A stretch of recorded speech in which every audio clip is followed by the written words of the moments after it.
A lot of fans think of actress Sienna Miller as a fashion icon, but all of that is changing, and for good reason. She's getting rave reviews for playing Eddie Sedgwick, the 1960s creative inspiration for Andy Warhol in the new movie Factory Girl. Listen, I have met the most remarkable lady. Old money, very old. Father struck oil out west. She escaped to art school in Cambridge. Made her way down here last year. Now, is that the Andy Warhol? You want to meet him? Of course. Edie, this is Andy. Hi. It's just amazing to meet you. I think you're just a genius.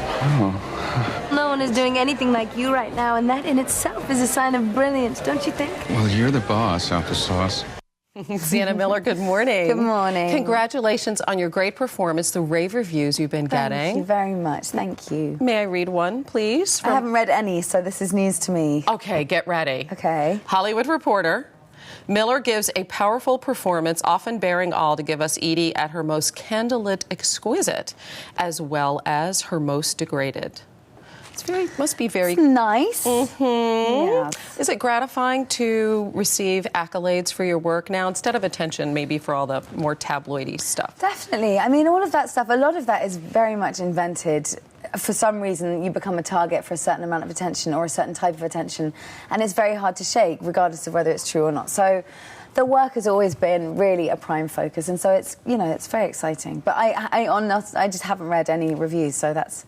But they're really good. I know. Very exciting. Yeah, because you must feel like at times like you have to play catch up to people's expectations, right? Yeah, I think so. But I mean, but I feel like the work that I'm doing, you know, I put everything into my work. So gradually, I just think it will take a bit more time.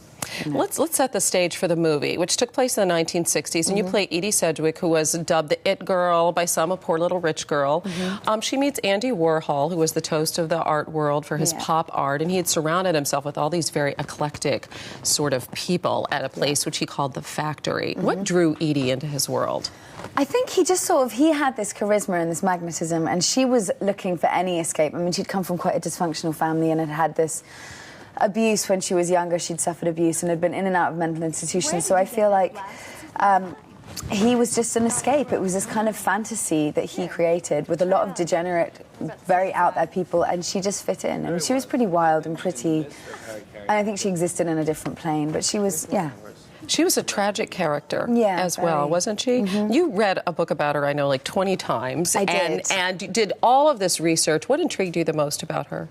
I think that she's really undefinable. I know that sounds quite like an odd thing to say, but it's very hard to figure out what she was, because she was really multifaceted, very layered, and she, you know, in one sense was this kind of iconic, outgoing performance artist, and in another was this tragic, vulnerable, frail little girl. And so she just is, I think it's a combination of both of those things that made this impact. And it's amazing that it really was such a small period of time in the public eye that she's still affecting our generation. I mean, Barney's had windows dedicated to her, and she's still had this effect. So there's something intangible and amazing about her. You were so invested in this character. I mean, the way she danced and the way she smoked cigarettes. Was it hard to let go of that at the end? Well, it's funny because it was like, I researched it for about a year, and so you have all this information, read everything, watched everything, and you study everyone's movements, you know, and suddenly they say it's a rap, and you're like, all right, but you know, and so it was, you know, took a while to get my dancing back, and her dancing was much better than mine anyway, so I steal a little bit of that, and you know, no, it wasn't. It takes, you know, a process of unwinding, I think, with any film, but yeah, it was a little tricky.